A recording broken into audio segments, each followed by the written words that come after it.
आज की कहानी है भालू और दो मित्रों की। बहुत समय पहले की बात है। एक लकड़हारा था। वह अपने बेटे के साथ जंगल जाकर लकड़ियां काट कर लाता था।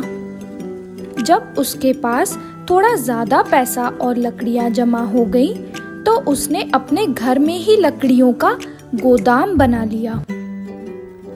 लकड़ियां घर बनाने और जलाने के काम आती थी, इसलिए उसके काफी ग्राहक बन गए।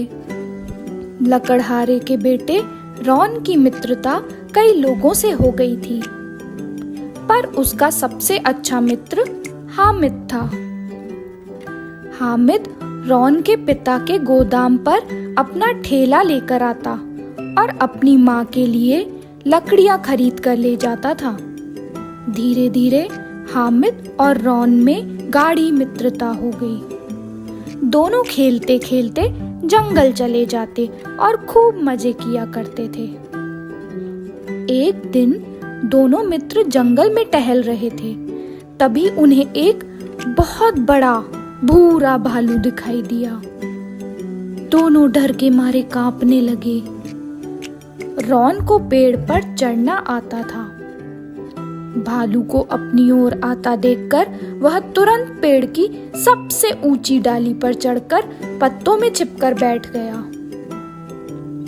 हामिद पेड़ पर चढ़ना नहीं जानता था।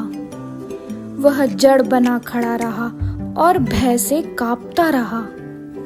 उसे याद आया कि उसने कभी पढ़ा था कि भालू मृत जानवरों को नहीं खाता है।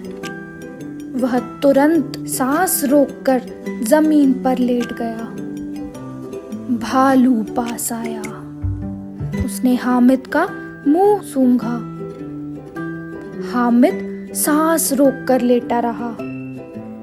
भालू ने उसे मृत समझकर छोड़ दिया और चुपचाप चला गया। भालू के जाने के बाद रॉन पेड़ से उतरा। उसने हामिद को हिलाया और पूछा, भालू ने तुम्हारे कान में क्या कहा? रॉन के इस मूर्खतापूर्ण प्रश्न पर हामिद को बहुत आश्चर्य हुआ। वह मुस्कुराया और बोला, भालू ने कहा कि वह पेड़ पर बैठा लड़का तुम्हारा मित्र नहीं है।